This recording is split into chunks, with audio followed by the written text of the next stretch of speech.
There's this guy, CJ, on X. He posted a tweet and said, and it cost me $9 on Bolt to do this. Then someone asked him, how much did you build a client? He was like, $9,000. Most people still don't know that they can actually build software without being a developer. You can literally go from not even having a website to accepting payments in like 5 or 10 minutes. Whatever software tool you use, replicate that in Bolt. Worst case, you save money for yourself.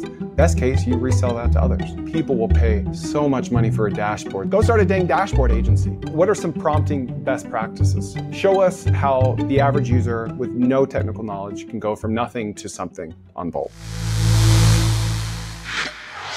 This is the greatest time for entrepreneurs to be alive in the history of the world. Why? Because if you're marketing or business heavy, you probably don't know how to code. But now you don't need to know how to code. There are apps like Cursor, Replit, Lovable, Windsurf, Vercel, so many that are just vibe coding apps. Use natural language, build a website, build an app. I'm having the best time of my life. And so I'm on a mission to interview the founders of all of these businesses because I want to know from all of them what makes theirs different or unique. And most importantly, how are their users using their app to make money and to save time? What are the common use cases? Building an agency on top of it, building apps on top of it for others. And what are the fringe weird use cases that people can learn from? So today I had the founder of bolt.new on. His name's Eric Simons. And he opened the curtain on how people are using Bolt to build big businesses. They went from 0 to $20 million in annual recurring revenue in their first 2 months because people like me are building really cool things on top of it. They didn't pay me to do this interview. I just think it's a cool app and it's one I use on a daily basis. Hopefully you can learn a lot from it. Please share with a friend. Okay, well, Eric, why don't you just start by telling us who you are and what you do? Hey, awesome. I'm Eric. I'm the co-founder and CEO of bolt.new, which is the fastest way to take an idea and turn it into a real web or mobile application. Okay. And what makes bolt.new different from, other competitors out there? Totally. Yeah. I think with Bolt, some things only focus on like web apps. And so we kind of do web and mobile. And generally it's insanely fast to get up and running with something that, looks, not just like basic, but really stunning as far as your website or your mobile app. But, really importantly, like we really focus on the end-to-end experience of like actually like building businesses online. I mean, that's not just like, a basic storefront, but having like, if you want to build a SaaS application or like a new AI application, having payments built in and be able to actually use different APIs and that sort of thing. All that is like integrated into this AI agent we've made. Yeah, it feels like a lot of the other Bolts of the world are like, they're really cool party tricks. And they're really cool for getting an MVP out there, something that looks flashy, but there's not a lot under the hood, either when it comes to design or functionality or accepting payments, as you say. Yeah, exactly. And you might be able to do it, but it takes a lot of manual work to go and add those things in, right? So you're kind of back at square one then where it's like, well, you're kind of spending maybe as much time then as you would if you had started in an IDE on your computer. Whereas like with Bolt, you can literally go, we can do, a demo of this, but you can literally go from not even having a website to accepting payments on your app in like 5 or 10 minutes. And, if wow. and actually building a real application, like a course selling website or whatever have you, Okay. And yeah, that's crazy. That's never existed before in history to be able to create custom software that you can actually sell like that. What do you think that means for the startup ecosystem? Like that it's so easy, so frictionless, so affordable, like to zoom out a little bit, what does that mean for all these new startups out there? It's an amazing thing, right? Because the thing that's always been really difficult about entrepreneurship is that, the best entrepreneurs tend to be the ones that have spent a lot of years building companies. And it's largely because, you can't really go and take classes on how to do business. I mean, you can, but you don't really learn a lot of practical skills on how to actually go and build products and sell products and everything that goes into starting a startup.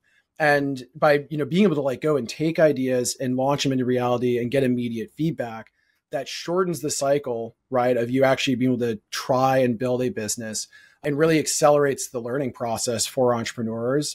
If you have to choose a single metric, like what's going to determine if an entrepreneur is going to be successful in starting a company, it's really just it's a numbers game. It's how many hits at bat do you get on building a product, getting feedback, iterating on it, et cetera. If in my view, this is the tool that my co-founder and I wish we'd had since he and I were 13 learning how to code together through all the things we built over the past 2 decades. Because it's that, you want to just be able to go and launch things, get feedback as fast as possible and iterate and adapt.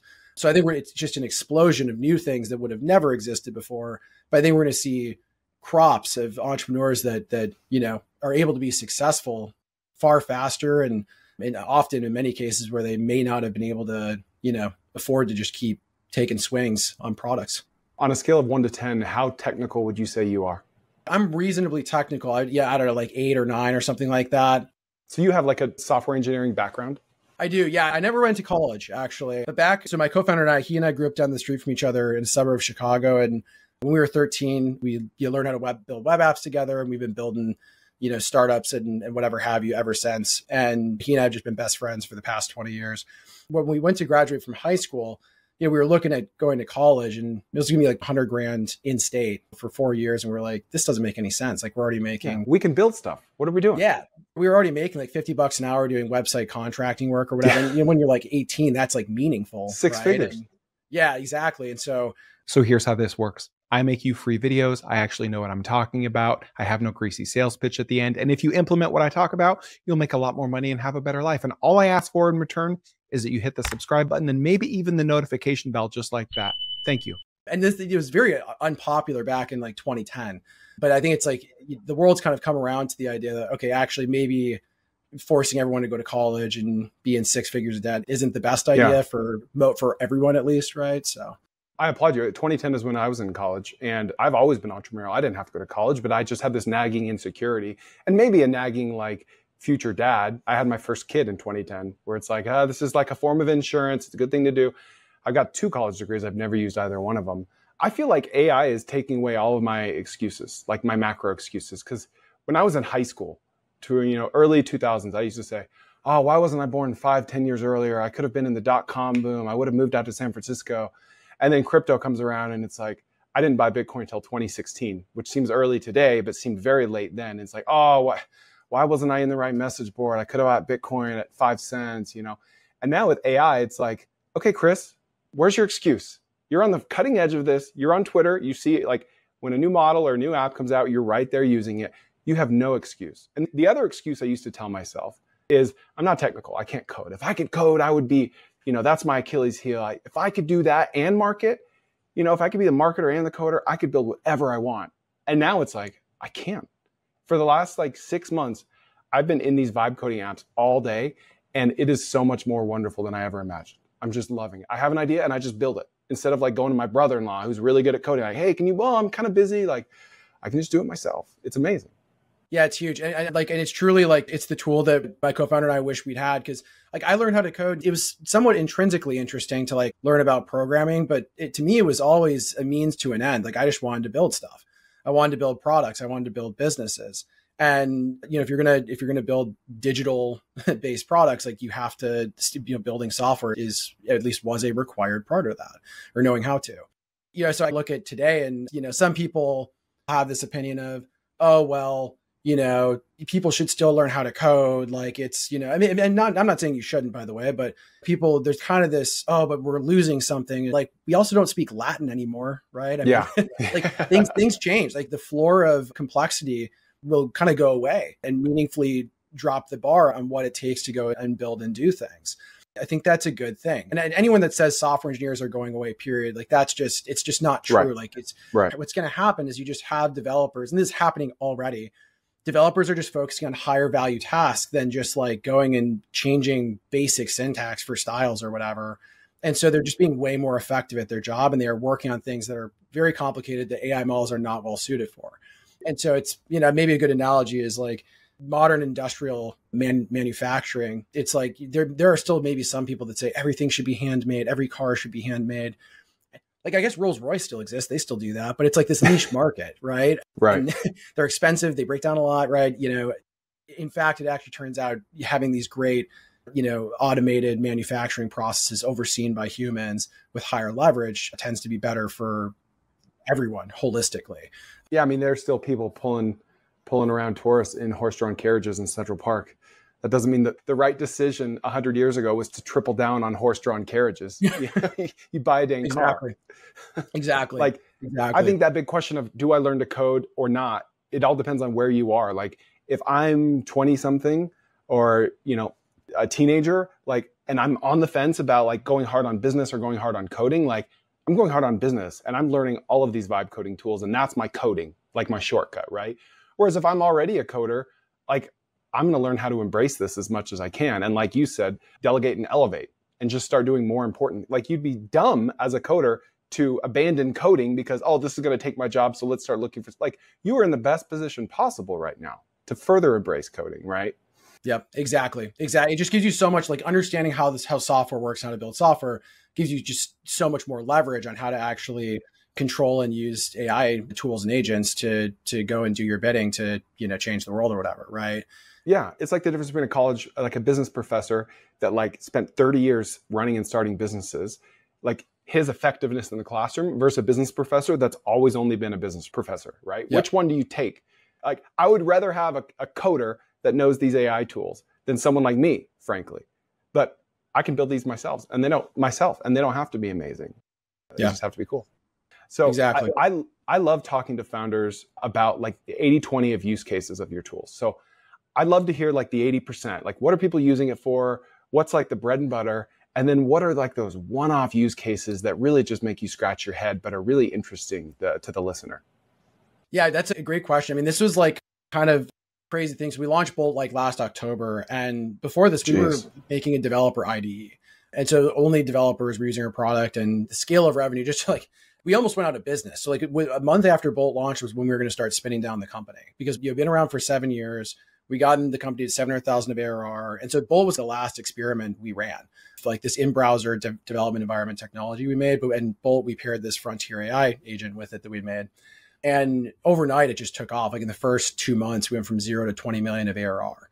It was just insane. Gosh. It was crazy. That's product market fit, right? Like if anyone's wondering, how do I know? Like if you can't sleep because of all the inbound you have, that's product market fit. Exactly. And it's the first time I've seen anything like it. I've been doing startups with my co-founder for 20 years. I've never seen anything like this. And because every other launch we'd ever done, it's like you'll have this, even if you do great marketing and you spend a lot of time on the product, most things you'll have this, tick up on the day of the launch. Next day it drops, and then it just flattens out.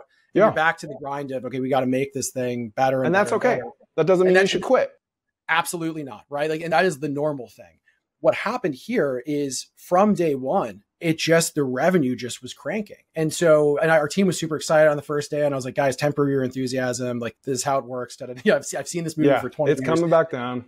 Yeah. And then the next day it didn't. And I was like, okay, so like maybe the word of mouth just kind of whatever. And then it just kept going day after day after day. And then the other kind of crazy thing was that most of the people that were emailing us as customers for support and stuff were not developers.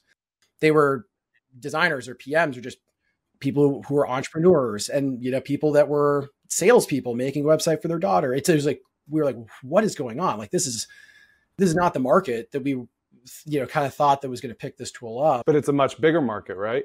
Massive, right? Massive. And so after the first month, it became very clear to us, like, okay, this is something, Bolt was really one of the first products that kind of hit that nerve where it's like, this is not just developers can build software now. And what does that mean? Right? I mean, it's like, dude, there's like 1 billion people on this planet that now actually can be empowered to go and take their ideas and put them into reality. That's going to change everything.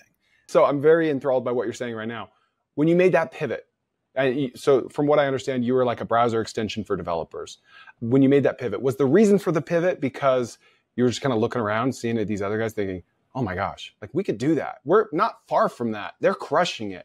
Or was it like something deeper than that? I was actually pretty skeptical, I would say, of the AI stuff from 2022 to beginning of 2024. Not that like ChatGPT was obviously, I think for everyone in the world, was like a mind-blowing moment. In my head, after the first month after that came out, I was like, what else is this beyond like ChatGPT? What's kind of the killer use case here? How is this, what are the next things that this thing's going to get incredibly good at doing that's really valuable? And I mean, honestly, tangibly, there weren't a ton of things that were really progressing. And so kind of by the beginning of 2024, like our company, everyone else in the world was like adding AI features into their app. They didn't make any sense for a lot of these. They're just like AI, like a classic hype bubble thing. It was like adding blockchain to your name 5 years ago. Exactly. And so we were looking at it. We're like, we think there might be another, because back in 21, we saw the same thing happen with the Web3 stuff. And people were like, you should have Web3. And we were like, this seems like a bubble. People thought we were nuts. People were like, you should raise money. You should, grow the company to 100. And we're like, no, this seems like a bad idea. It turns out would have been a bad idea, was a bad idea for a lot of people. So I was kind of had the same sort of lens where I was like, I haven't seen anything yet that really strikes me as the breakthrough, like the next breakthrough thing for AI applications that will drive what they're saying is trillions of dollars of potential revenue per year, right? Beginning of 2024, I was using ChatGPT to just generate code snippets, and I would take it and I'd put it into our product. Our product was an IDE for you to build web apps in the browser. And I was like, like ChatGPT should basically have like our stuff built into it. So like when you tell it to like build a web app or whatever, it just like does it in the browser. Mm-hmm. So, like that's the magic of WeDo, is like allowing you to run full dev environments in a browser. And our vision originally was basically to make building full stack applications as easy as using Canva or Figma. Just you go to a browser URL, just boots, etc. Remove the friction. Exactly. And so it kind of clicked. I was like, okay, well, like the code that ChatGPT is writing is like, I think kind of good. So let's make a demo of this. We spent a week doing that in February of 24. Found out OpenAI's models just were really not great for code generation. Like the experience didn't work because you would tell it to build something, it would just break. It was ugly. What would come out? Which leaves an opening for you. Exactly. Well, and we were like, this is a cool idea, maybe, but it's not feasible right now with the current state of the frontier models. Maybe they'll improve at some point in the future. Then in May, a couple of months after that, we got an early preview of Anthropic's Sonnet 3.5 model. It was immediately obvious. I was like, holy hell, like this is huge difference. Step function difference in how good this thing is at writing software and the output quality of it. And so we brought the project back off the shelf, greenlit it, and launched it. But so that's kind of the long story short of it, though, is like the best things that I've ever done in my career have always been things where it's been like intrinsically, I'm like, this would be kind of cool. Like I'm using ChatGPT in this way right now. I wish that I didn't have to like copy and paste to like an environment to run it. Like maybe we should just kind of build them together. And like, I just want that. And our expectations when we launched Bolt is that we were like, this would be incredible if we added 100K of ARR, right? By like within a year. We were at 700K at that point of ARR after 7 years. And so we had no idea how explosive the thing would be. Yeah, it really came from just, my own actual curiosity and needs versus kind of looking at the market going, oh, we want to be part of that. Because if you look at like the 2022, 2023 era of AI coding stuff, there is tons of people just slapping AI in for that exact reason, because they were all looking around like, oh, they're doing this, they're doing that, but like none of it added value. How did you get the word out when you made this pivot? Good question. We put together a tweet. I was hoping you'd say that. Yeah, it's unconventional, but we like over the past like 7 years, like it's always important. Like when you're building a startup, you should always be building community around it, because you never know which of your iterations is going to be the one that clicks. And ideally, you want some amount of built-in distribution for to propagate what great messages you're going to send out, basically, right? So we built up, some like a small following. I don't know, maybe 20,000 people were following our account or whatever at the time. But we put out one tweet. Like there wasn't even a blog post, there wasn't a press release, and it was a darn good tweet. We spent some time on it, and that just basically explained, hey, this is what this thing is, and why it exists, why it's different and better than the other stuff that's out there. And it went viral. That was important for seeding kind of the initial set of users that came in and tried the thing. But what kept that growth flywheel going was that the experience was amazing, right? Like people would, and this is still true today, when you go to bolt.new, there's no like marketing landing page you have to sift through. There's no like crap, like most products, there's like all this crap you have to go through to even just try the thing out. Quick question. What if there were a private community out there of people that were building businesses based on this podcast? Well, I just made it. And it's only for business starters and business builders. It's called TK Owners. And it's basically like having me and 100 other business geniuses as your business partner, but you give them 0% equity. Also, there's going to be exclusive new trends, growth hacks, business ideas, and a database of everything I've ever talked about. You'll find thousands of startup case studies. You'll have weekly Ask Me Anythings with me while I'll answer your questions directly. You'll be in my Slack channel where I'm hanging out every week and helping members one-on-one. We've got exclusive guest speakers, including some names that you'll recognize. And if you're building something cool, I'll introduce you to anyone you need. TK Owners is the fastest way to plug into a smart, ambitious group of builders and accountability partners that are sharing wins without the fluff. And it's $99 a month, about the cost of an energy drink per day. You can join now at tkowners.com, link in the show notes. I'm not gonna lie, when I'm vibe coding stuff, I'm looking at bolt.new for my landing page example. It's like remove the friction, remove the distraction. Anyway. Totally. Yeah, exactly. It's like just kind of get people straight into the action, because that if you have a great product experience, it will speak for itself, right? Yeah. And so, the prompt box is there, you hit enter, within, a minute, you have a web app or whatever that's built that looks great and it's mind blowing. And so people would deploy that URL, they'd be like, wow, I have a website live on the internet. And then they would share that, whether, in iMessage or on X or whatever, and be like, wow, look what I just made with bolt.new.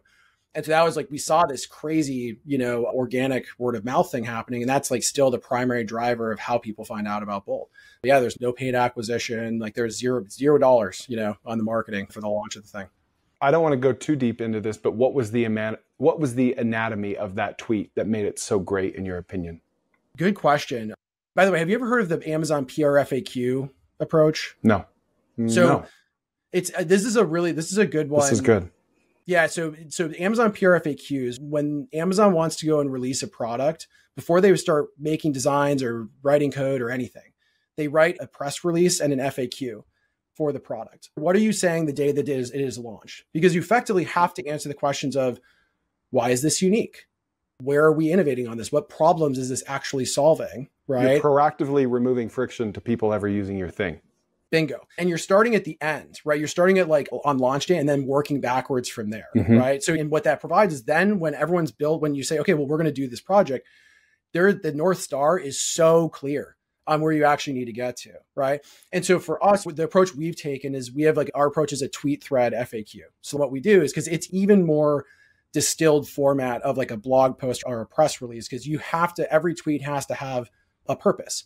If it wants to be good, at least you don't want to have like a run-on thread or whatever. And the first tweet, it was really the video demo that we had, showcase like just going to bolt.new, typing in a prompt and what you could actually build out of it. And one of the guys on our team did a great job with that.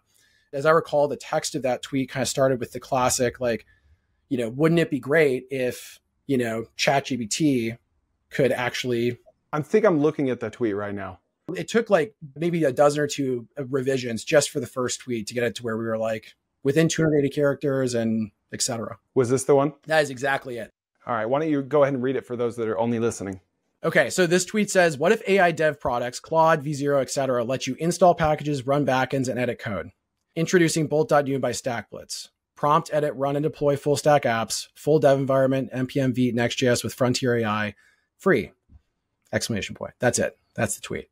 And then in the comments, then you get to the nitty gritty, right? You don't want to put that up front. Exactly. The most interested people will start scrolling, but if you put that up front, then you just turn people off. And this is why I love that the doing tweet threads is kind of like the focal point of how you make marketing messaging, because the first tweet is the thing that needs to grab people's attention and be like, hey, this is a thing that sounds dope and is relevant and is something you would want, right? Like we all agree on that, because that's really what you want to get on that. Because once you have them there, they will then read through all of the cool things that this thing can do. It's way easier to make all the subsequent, kind of tweets, by the way, because you're really just speaking to the specific features that really stand out and, et cetera. Not that we didn't spend time iterating on those, but that tweet specifically, what we really wanted to anchor to is like, the way we find this out is we would just go talk to like our friends and prospective customers or whatever. And we'd say, hey, this is what we've built. Here's kind of, the general pitch. What do you think? They would ask that question. Well, how is this different from Claude or V0, right? Why do I need this? Like, what are the actual things that has these? And that's, if you look at that tweet, that's exactly, it's like, hey, wouldn't it be great if these things that you know and love could do this? That's what Bolt is. You lead with a question. Exactly. Exactly. So, and you kind of have to you have to talk to people to kind of get a sense of like, what is that? What's the first thing people are going to ask you? Like, yeah, but like, what about blah, blah, blah? It's kind of like the first question on this podcast. What about kind of the other app builders, right? It's like, whatever. It's like, okay, well, how do you, if we deserve to exist, what exactly is that reason? Right. And like, how are we framed? That's super important to have. And anyway, so something that we've learned over the years when we've launched stuff is just really having, a very well thought out hook and explanation of, what this thing is, why it deserves to exist, why it's going to solve your problems. Way easier said than done to do that well. I think one of the magical things about that tweet was you put the URL right there, not below the fold, not in a comment, but right up front. And I've looked at the Twitter code, and there's a misconception out there. It says if you put a URL in your tweet, Twitter's going to deboost it because they don't want to take people off the platform, which makes logical sense. So most people, myself included for a while, thought, okay, I'm never going to put links in tweets. I'll put them in the comment tweets, which I would still say 80% of the time is best practices. But Elon himself recently came out and tweeted and said, hey, we don't like automatically deprioritize or deboost tweets from the algorithm if they have a link. What we do is we do whatever we can to keep people in the platform. And so it doesn't have to be a link. It might be, but if your tweet is not interesting enough, maybe because they're clicking on your link and leaving Twitter, maybe it's because it's just not compelling, there's not a good hook, there's not good payoff, we're not going to boost it.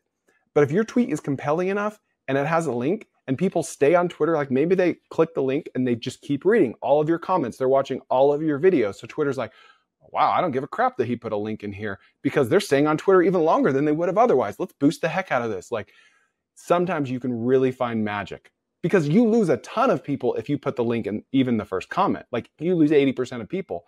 But if you can find magic and go viral with the URL in the top tweet, oh man, 0 to 20 million ARR in 2 months. Totally. In this case. Totally. Yeah, absolutely. Absolutely. And that was the thing too with the .new domain, because we originally did launch with developers. And so one of the stipulations of having a .new domain is that when you go to that URL, it has to immediately start some type of action.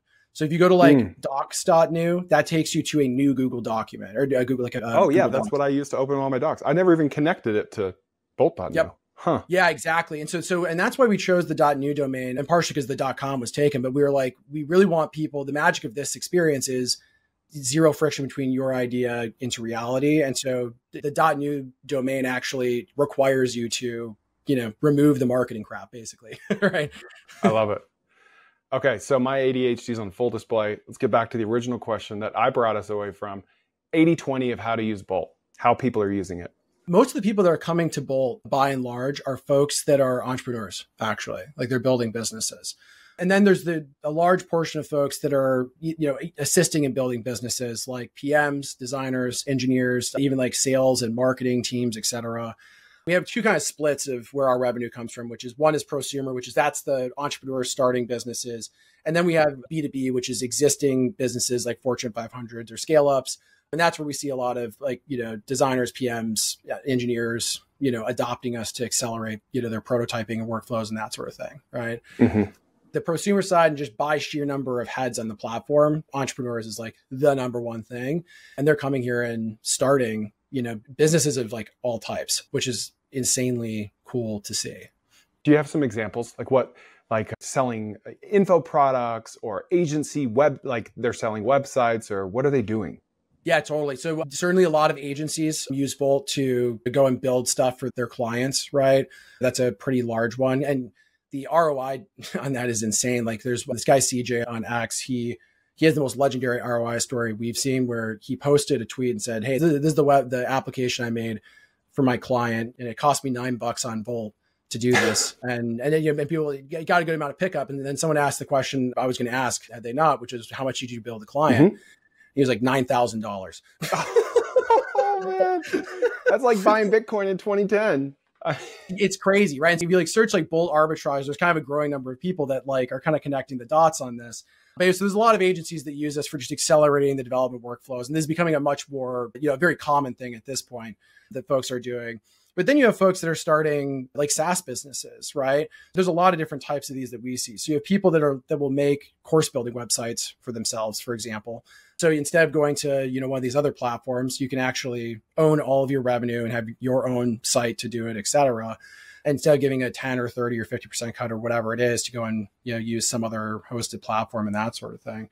So that's like just kind of one example of something we've seen. Other ones too is like people are making AI applications. One example is this guy named Paul, who's been part of, he was like one of the first couple of weeks of folks that were on our platform, but built an entire CRM with Bolt that has AI integrated into it. And so you can literally industry specific. I think he was just kind of going after general industry, like anyone who's like a CRM to fit his needs, hoping that maybe other people would like it as well. Yeah, absolutely. And you can go sign up for it, et cetera. We've seen a lot of different cool types of businesses and folks, making like real money now, going and actually selling monthly subscriptions and, et cetera for this stuff, right? What kind of app did CJ build, the $9,000 one? What was that for? That was for one of his clients. It was a dashboard, as I recall, for some type of reporting in their product, et cetera. And he was, acting as like an agency, consulting with them and, building out web apps and whatever have you. That just reminds me of just a framework that I have. First principle, like people love dashboards. I don't care if you own an auto repair shop, you're CEO of a Fortune 500 company. And I think the first principle behind it is like, it just makes us feel good that we have everything under control. Like my whole business is on one screen. I know what's going on. Really, you don't. But my point is people will pay so much money for a dashboard that is simply just aggregating together data via APIs through an interface that you build with something like Bolt. So go start a dang dashboard agency. That's the thing. You won't be the first person to do it. Like AI enabled. Totally. And so we're actually running this hackathon right now for the entire month of June where, I don't know if you saw this, but like, so we're throwing $1 million. The world's largest hackathons. We have over 100,000 people that are participating in this at this point. We crossed the world record, which was like 66,000. Guinness is like officially going to mark it. Like I've never done it before. I've never been in the world record book, but we're all going to be there. It's been so cool to see all these folks going and building ideas that they would not. And the reason we did this, by the way, was that most people still don't know on planet Earth that they can actually build software without being a developer. And so that's that was why we kind of created this lightning rod of attention for this hackathon of like, hey, over $1 million in prizes. You do not need to be technical. In fact, it's better if you're not technical and you come to do this and, come on and, try Bolt for free and like build something and, see what you can build.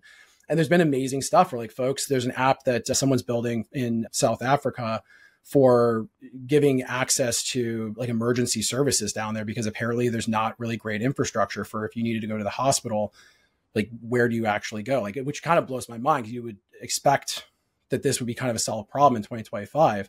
I think it was like a month or two ago, one of his friends had an accident in South Africa and they didn't have internet access and had no idea where to go. And that's like a common thing.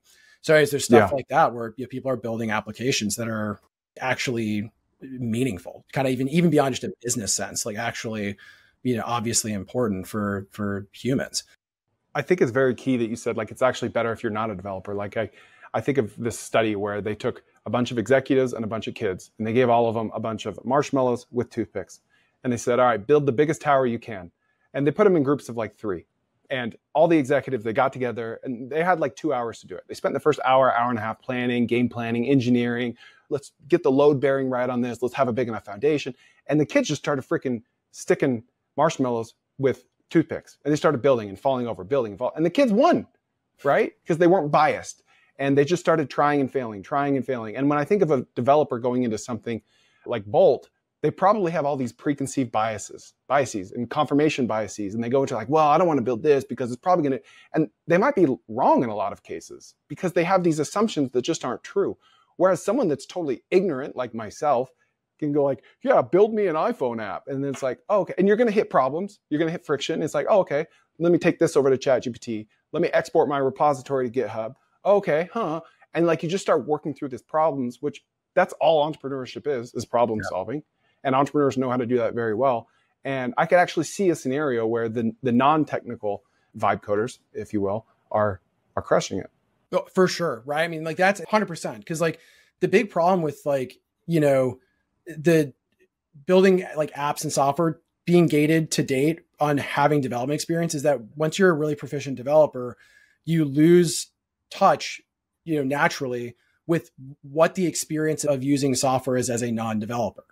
Right. Mm-hmm. And this is something for us as a company, like we were building tools for developers before. Now we were building tools for non-developers. And so for us, we are having to completely transform how we approach building the experience of our product, because a lot of our engineers' own instincts no longer actually match with the end users using the product to that. And so who are we hiring to bring in is like folks that are like great PMs and designers that have really good perspective of, okay, what really representing the end user's experiences. And then for our engineers, there's lots of ways to kind of get that context on the engineers. Like some companies, every engineer has, knows a customer personally that they talk to every week, right? To like have that built in like empathy and, thread with them, right?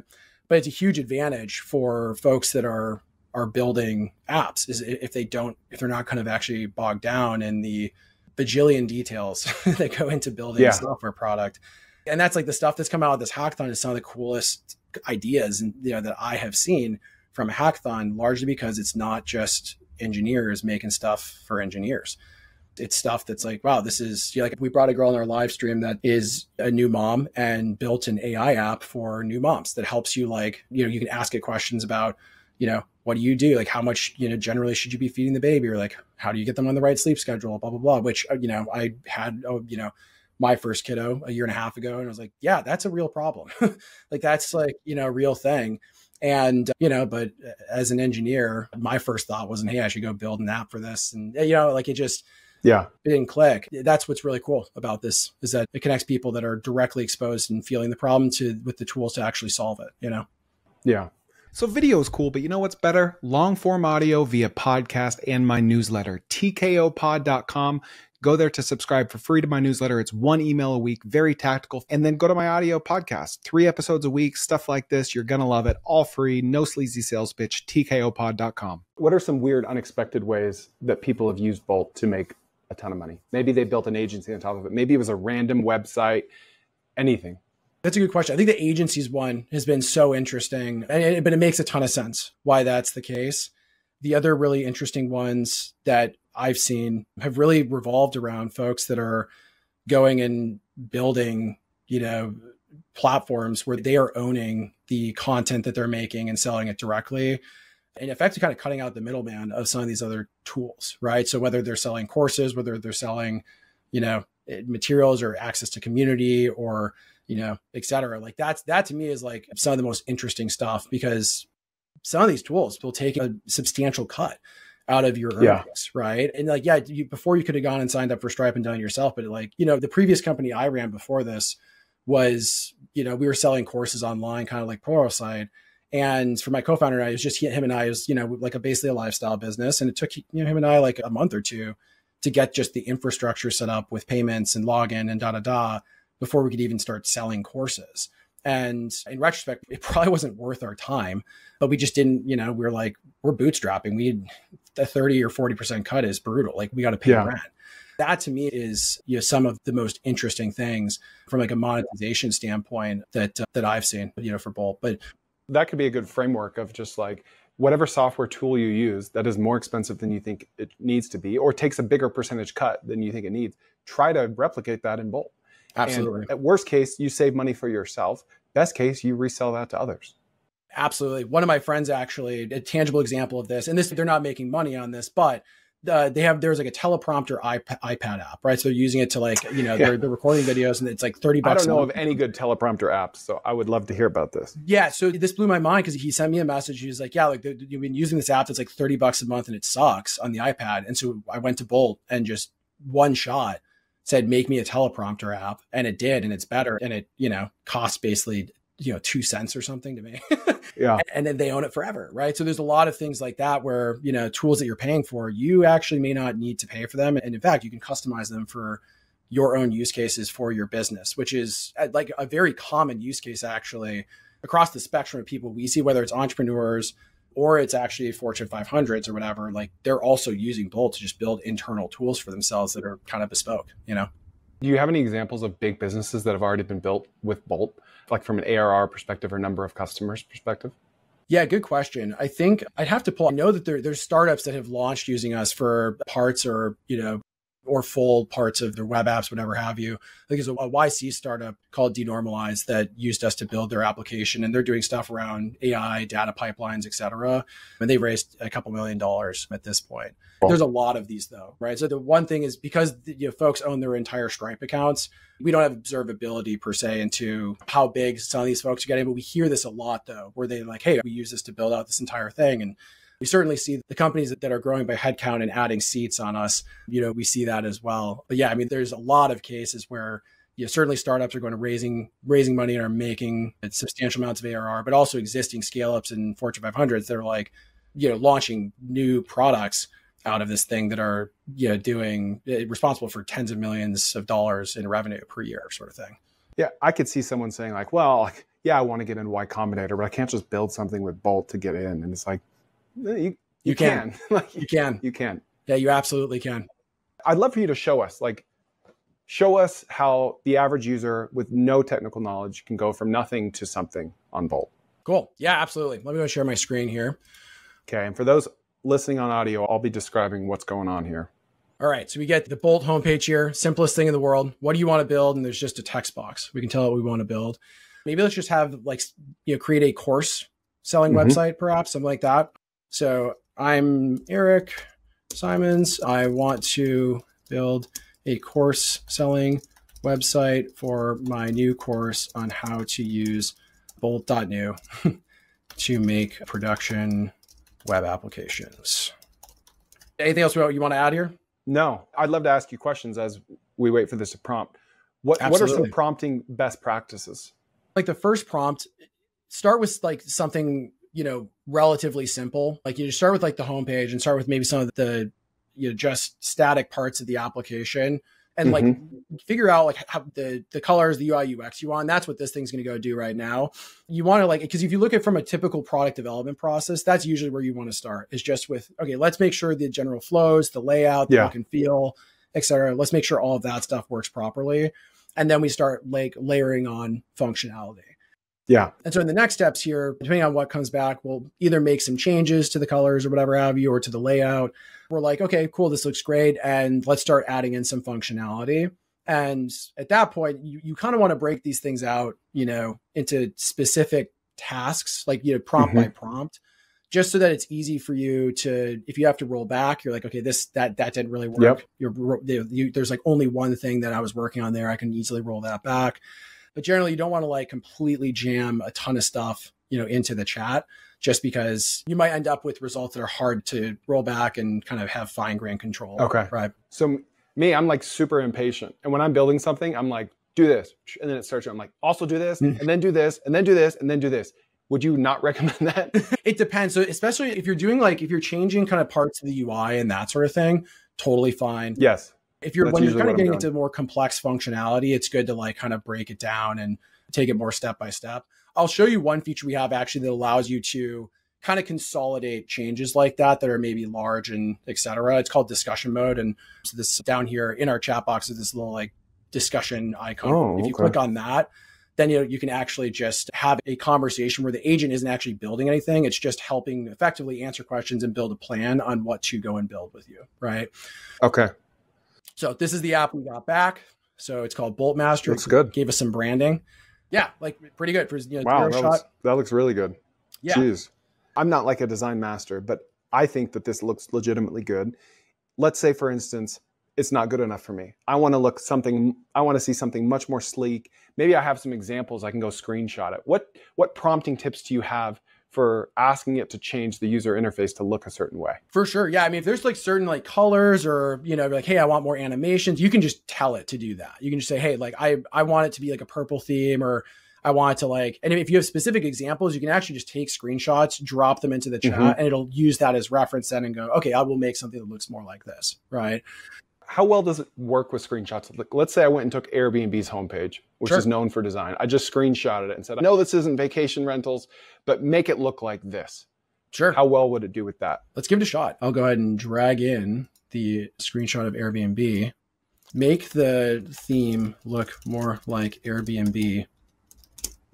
Because design is something that is very easy to ignore, but I feel moves the needle much more than people would assume. Absolutely. Absolutely. Right. And so that to me is what's cool is when I'm building something from scratch in Bolt, what I'm often doing is I will go and find, great design inspiration to pull from and, tell Bolt to go and look at that and then, spin up design based on that. Right. And hopefully the demo gods play well with me here, but it's really looking at the screenshot. It's like, I don't know. There we go. Cool. What happens, because this has happened to me in other apps where I just hit a brick wall. For instance, I'm trying to build this website right now and it will not let me log out. I click log out, it just refreshes. And I put the code in GitHub and ChatGPT and they all say that, oh, I see what's happening. It's actually logging you out, but it's not refreshing on the UI over and over and over. And I cannot fix it. Yeah. And it's a very simple thing. What are your tips for getting around that brick wall? Absolutely. Because it's going to happen. Yeah. Yep. And this stuff does happen, right? And so that's like one of the reasons we rolled out discussion mode is it's very useful for solving these types of issues because it's, instead of it, typically when you go to other, like even with the normal build mode agent in Bolt, and this is how ChatGPT and a lot of the other things by default will work is they'll, instead of being like, hey, let's like maybe talk this through and like have you do a couple of things to test stuff. It'll just be like, oh, I definitely know what's going on. It's like, and has no idea. Right. Whereas discussion mode will say, okay, let's try this. Okay. Can you give me this information? No. Okay. And it'll actually start instrumenting the code base. If things are still going wrong, it'll start adding logs and et cetera to then pull in and go, okay, well, what's happening now? Right. That typically goes a very long ways. Right. I mean, the cool thing about discussion mode is that every message of discussion mode takes like 1/10 of the price of a normal agent message, right? And so you can send way more discussion mode messages, which is important for debugging and not just burning through your entire monthly allotment, right? So this thing, shamelessly. That's pretty close. I mean, there's no shame on this podcast, so we're all about copy paste. Yeah. Obviously, when pulled the exact color scheme, and this is like took exact inspiration. So for those listening, it looks like Airbnb. Yeah. Like it took about 90 seconds and it looks like Airbnb. Airbnb for courses. Yeah. Yeah, exactly. But, I mean, how much time and effort and care and money does Airbnb pour into design? Oh, I mean. So like in all seriousness, why try to become a good designer when you can just do stuff like this? I think for a lot of applications, right, I think that you don't need to. For Bolt, like we spent time on the UI UX, but as I mentioned earlier, like we started Bolt's development in July and we launched it in October. So there's 90 days, right? And we poured love into the UI UX of it to the degree you could, but we didn't even have a mobile responsive view for Bolt. And we didn't have it until the beginning of this year. Like we went to 0 to 20 million ARR without a mobile responsive view, right? And I'm not saying there's a lesson in there. There is. Just freaking launch. Absolutely, right? If the value you're providing is actually insanely great, which it should be, like that's what you have to do, right? There's all these other things that you should do that people were yelling at us like, how do you not have a mobile responsive view? Well, we had to cut corners somewhere to get it out online. Yeah. And for a lot of applications folks build, it's like the design of this, what comes out of these models is excellent. And it's why would you go and spend cycles on something that is usually kind of somewhat ancillary to the core value you actually have to go and provide. Not that you should ignore design at all or something, but there's a certain bar you have to hit. And unless you're doing something that is design specific, and that's one of the key reasons, that your app is going to win and is competitive or something, right? And those are few. Like there's not a lot of those. You should just be focusing on solving the end user's problems, Do you have any other like prompting hacks, like shortcuts, like talk to it this way or say this or this phrase or... I'm very curious about that. I encourage people to just throw vibes at it, especially for design. And like, say, hey, like go and make it beautiful, like make this thing pop, like, add a page that, really focuses on X, Y, Z. Like sometimes it's just better to let the AI take a crack at whatever you have to do versus you trying to like really spec out exactly how it should be. Because I think that some people will just get really, really, really detailed. And then what comes out is will like work, but it's, they're spending all this time on things where, in these models they're trained on, the best, apps in the world. And so you get to kind of leverage a lot of the best practices just by saying, hey, we need a pricing page. Can you just kind of go whip something up with these 3 prices? And it's like, what comes back is like, oh, okay. Yeah, that's great. Like I wouldn't have thought to lay it out that way, so. In a previous podcast, I suggested people do this, and I'm curious what your thoughts are on this. Let's say you have an idea for a website, and you pull up Bolt alongside 4 other direct Bolt competitors, and you just start prompting all 5 at the same time. Do this, make this website, same prompt in all 5 browser windows. What result are you going to get from Bolt? Either good, better, different, worse, whatever, it doesn't matter. How is Bolt going to be unique when you're prompting 5 different, vibe coding apps the same way? Totally. Yeah. I think we've got the best like design output at this point of all the things out there. We've spent a lot of time on that. Cause like, again, it's like, we're trying to get you from idea to business, as fast as possible. Right. And in less than 5 minutes. And so if you're having to spend a ton of time on just making the website like look like something that could actually sell a product, that's a problem. And so that's on the first prompt, that is what you're going to see with Bolt. On the second prompt, so you'll save time. Absolutely. Just on the design portion. Oh yeah. And what comes out is stunning, right? And on the second prompt, you have a real backend and payments, et cetera, integrated with the thing, right? That's what you're going to really notice. And the speed of it too. Like that's like, we really have, and this, a lot of it comes from the 7 years we spent building this technology. Like, so this is like how we're running this in browser here, by the way. This is the 7 years of technology we spent before Bolt on our previous product. And this is, no one else has a pure in-browser based dev environment. All the other providers have to use cloud VMs for every time you open up one of their things. So you will notice they takes a long time to boot those things. Sometimes they won't boot at all because, the server is borked or whatever, blah, blah, blah. With Bolt, every single time, like when I refresh this chat window, this is booting a fresh operating system on my device inside of my browser, booting it up, installing it, getting it running, et cetera, within seconds. And on the other guys like that, this can take minutes to do that. So that's like, I think those are the things that you'll tangibly notice when you kind of go compare these things against each other. How viable is it to build like a production ready iPhone app with Bolt? You can do it. Absolutely. Yeah. We have an integration with Expo, which is like a React Native thing. And so on the home screen, if you just say like, build me a mobile app that looks like Spotify or whatever, this will actually, get a real native application spun up that using you can take a picture of a QR code, that'll pop up here, but you can actually run that app on your device. And as you are prompting, it'll hot reload it, in your hand in real time. Right. And so that's like, we're one of the few providers that can actually do this. Again, it's because we're running all this stuff locally on device that we can let you build mobile apps and not just kind of like specific types of web apps or something. Yeah. What type of functionalities are still difficult for Bolt? Like, let's say I wanted to build a WhatsApp clone and I wanted people to have encrypted chat between, anywhere they are on the earth. Is there any like sort of feature or product or database or something that like Bolt is still kind of young at but improving? That's a really good question. I think for all of these things, there's kind of a complexity curve of when you start adding in functionality that's reasonably complicated and not super common, you may start like an Uber clone. Like an Uber clone. We're using like GPS data and stuff. Yeah. And especially with Uber, because it's like a lot of what makes Uber work is the dispatching algorithms and software behind it. And obviously there's tons of humans that have to support that operation. Right. And that's where things get a lot more complicated because now you're not just talking about, really in software is like a CRUD based application, create, read, update, destroy, where you're uploading things to a database, you're downloading things.